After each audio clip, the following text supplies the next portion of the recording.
বর্তমানে যেমন তীব্র দাবদাহ, এত বেশি গরম, এর মাঝেও কিভাবে তারা সেই কারখানা পরিসরে কাজ করবেন, সেখানে পর্যাপ্ত আলো বাতাসের ব্যবস্থা থাকতে হবে এবং তাদের সুরক্ষিত রাখার ব্যবস্থা থাকতে হবে, সেখানে সুপেয় পানির ব্যবস্থা থাকতে হবে। এই সকল বিষয় নিশ্চিতের মধ্য দিয়েই শোভন পরিবেশ নিশ্চিত করা সম্ভব। এমনকি পোশাক কি পরবেন সেটাও নির্দিষ্ট করে থাকা ভালো, যা সহনীয় পর্যায়ে এই তাপমাত্রাকে আমরা যাতে নিয়ন্ত্রণ করতে পারি সেই কারখানাগুলোর মধ্যে। পেশাগত স্বাস্থ্য ও নিরাপত্তা দিবস অর্থাৎ অকুপেশনাল হ্যাজার্ড অ্যান্ড সেফটি, এই বিষয়ে আমাদের 4টা পিলার বা 4টা স্তম্ভের প্রতি মনোযোগী হতে হবে।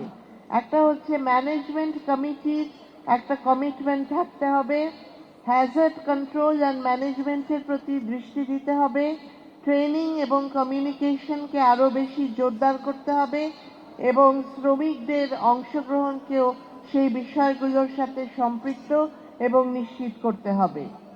যারা ম্যানেজমেন্ট কমিটিতে থাকবেন বা ব্যবস্থাপনার দায়িত্বে থাকবেন, তারা প্রতিটি কারখানা এবং প্রতিষ্ঠানের যারা কাজ করছেন সেই শ্রমিক ভাই বোনদেরকে তাদের পেশাগত স্বাস্থ্যের বিষয় কি কি ঝুঁকি আছে সে বিষয়গুলো সম্পর্কে অবশ্যই অবহিত করতে হবে এবং সেই বিষয়ে যথাযথ তথ্য যাতে শ্রমিক ভাই বোনদের কাছে থাকে সেটা নিশ্চিত করতে হবে।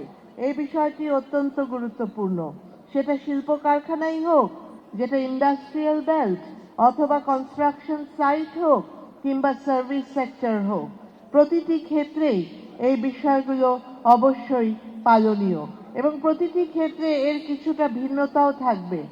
যেমন নির্মাণ শ্রমিকদের ক্ষেত্রে কনস্ট্রাকশন সাইটের যে নিরাপত্তা ব্যবস্থা সেটা অনেক বেশি গুরুত্বের সাথে বিবেচনা করতে হবে।